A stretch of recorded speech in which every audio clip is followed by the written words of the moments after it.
Hello and welcome to a review from the movie podcast. Of course, my name is Shahbaz and I'm joined by the one, the only Daniel. Daniel, how are you? Hello. I'm good, man. I thought you were going to introduce me as like your favorite mutants, Daniel, and I'm like, Shay, I'm not a fan. Not a fan of that. You're no longer a mutant. You've outgrown your mutancy. Oh, I've evolved. You've evolved into what, a human? No, the worst person in the world.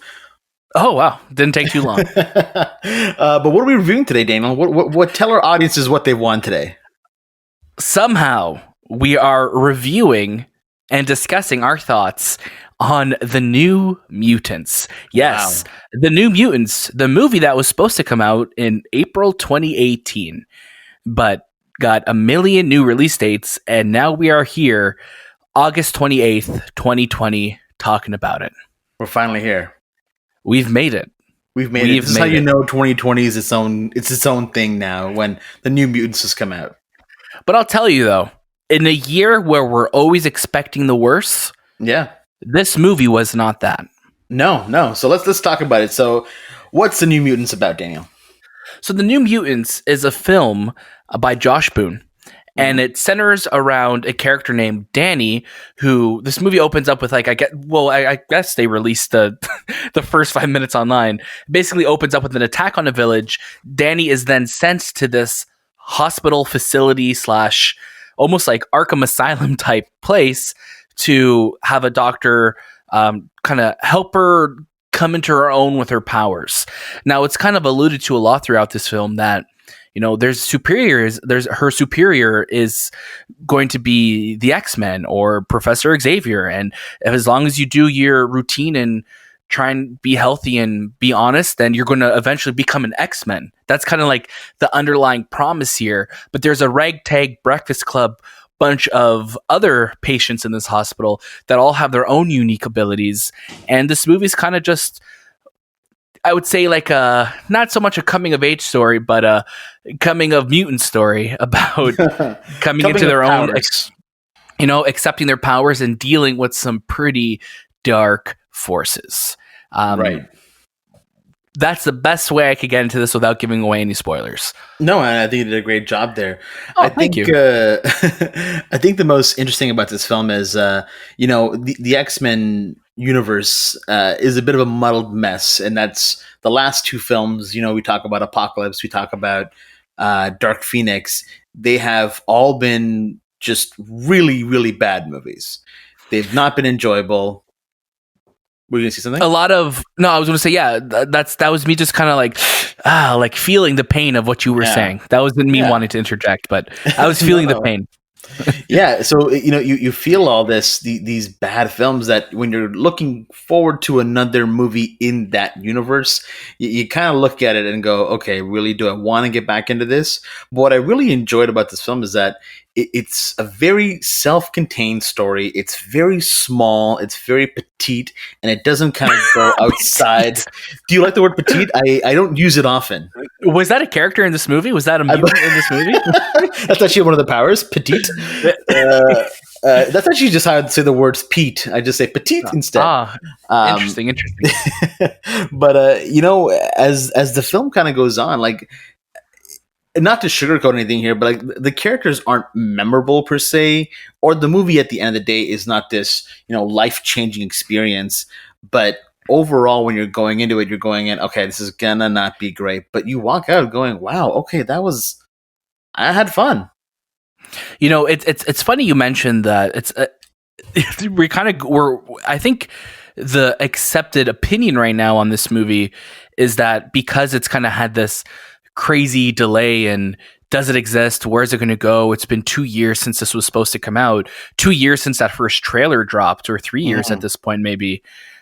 Everybody thought this was going to be a dumpster fire, and it sucks that it's gonna. I have a feeling it's just going to come and go and be forgotten about. But honestly, like you said, I enjoy this movie. I like that it was really self-contained. I liked the characters in this movie, especially Anya Taylor-Joy. I think she was clearly the standout in this movie. But Blue Hunt as well, who plays Danny Moonstar, was also great too. I thought there was some really cool ideas set up in this movie, and I've spoken about on our show, like Arkham Asylum, and just how that game does such an amazing job with storytelling within that facility. And I got a lot of parallels to that game in this movie too. Being in this hospital, dealing with this like this scary stuff going on around you. I only wish that we got a little bit more development behind the characters, because this movie really does focus mostly on Denny Moonstar and her kind of coming to accept and figuring out what her powers were. I would have loved to see a little bit more with the other characters, and I get that this movie feels like it was really cut down. It doesn't feel like studio meddling. It just feels more like they had plans to really expand on this story and to maybe tell more stories in the future, but now it's just kind of like a one-off story.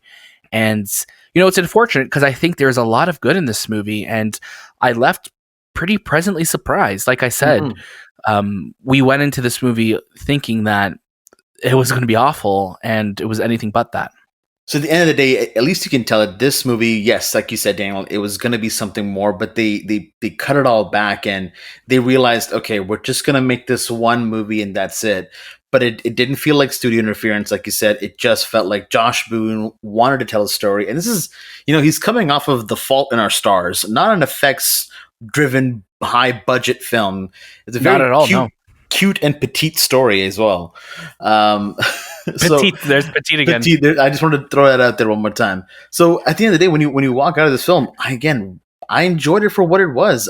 Am I gonna be talking about it a lot next year? No, but I do think there are gonna be a lot of fans, at least in the cult classic kind of form, for this movie, because it seems like the kind of film that would build a fan base like that. I think so. I think that's so right. And, I'm looking like the original trailer for this movie came out in 2017. And, that's a long time ago at this point. And it was scheduled for, April 13th, 2018. And then it was February 22nd, 2019. And then August 2nd, 2019. And then April 3rd, 2020. And then the pandemic hit. And it's like, well, when's it going to release? And weirdly enough, this was the movie that this summer kept its release date the longest, I think, because even all the other movies, like Tenet and everything, with them kind of always moving and Mulan and things like that, New Mutants was always that one. It's like, yeah, April 28th, it's coming. And I think we both were in a little bit of it felt weird going into this movie and seeing the title pop up and the title card and being like, oh, wow, we're watching this movie. What did you think of the effects in this movie, though, Shay? So on an $80 million budget. On an $80 million budget, interesting. I wonder if a lot of that counts for reshoots as well. It's possible. So in terms of the effects, you can tell they did a lot of the show but don't show too much, especially with the big boss battle at the end. Yes, and I think Anya Taylor-Joy's character Magic, when she goes in and out of her worlds, there's a scene at the end where she's just kind of flying in and out. It's really cool, and some moments look pretty sweet, but overall, you can tell there wasn't much of a budget for effects. And again, it's because the set is small. It's really just one location. It's not an effects-driven film. It's mostly driven by the eeriness and the performances. But I will say that I'm surprised as to how not scary the movie is, even though a lot of it is implied. And I don't know if I'm glad or disappointed, but maybe I wanted some more of a threat, I guess. I wanted, honestly, we knew this movie was going to be scary. We knew that this was kind of always being marketed as, this is going to be scarier. But I was surprised of how much it wasn't. Anytime we thought like, okay, here we go, here it comes, it didn't. It cut to the next day or something. So there's little moments like that where it's like, oh man, I just wish that we could have stayed in this moment more, because I think there's a lot of potential for it to really kind of grip us even more. But no, it would just kind of jump to the next day. When it did have those scares, so there was those faceless creatures and things like that we see in the trailer, those were genuinely really scary to see. They were very unnerving and frightening to look at, especially their velvets or silk dress shirts that they wore. Velour shirts, yeah. It was such an unsettling combination of visuals, and just how they walked and everything. I just wish that this movie leaned more into the horror. And again, it's one of those things that I'm just thinking, did they cut back, or did they know, since this universe isn't building anywhere, they're not going to do that? It's tough. I just don't. At the end of the day, like, out of all the Fox XMEN movies, this is nowhere near the bottom of the barrel, No. which we've gotten with a lot of XMEN outings. Yeah. But I think at the end of the day, this movie will most likely, unfortunately, like we said, maybe it'll be forgotten, but I think it will have a cult following behind it. Mm-hmm. So what would you give it, Daniel? Honestly, like, this is a movie that I think it would have gotten a lot more hype and buzz if it got released online. And, we've spoken on the show why that didn't happen with the deal with HBO and all that kind of stuff. But Right. I honestly think this is a movie that you should definitely check out when it comes to streaming, or once it comes for home release, to watch it, because I definitely recommend it. You don't have to rent it to the theater to watch it. We have our Tenet review that's up. I think that is I'm not going to say more worthy, but I think that one is more of a bigger screen experience that you want to watch this. I think Tour de force, really. I think the New Mutants is that perfect, like, it's Halloween, let's put on a movie, or in October, let's watch a movie that has some really cool horror elements, and I think you'll get a good time out of it watching it at home. Yeah, How about you? agree. I agree with you 100%. I think it's definitely a stream it. And I do agree that if this movie had the build-up that maybe Mulan has, and again, we know that why it can't, but if it did, I think this movie would have fared a lot better online. I think a lot more people would have seen it.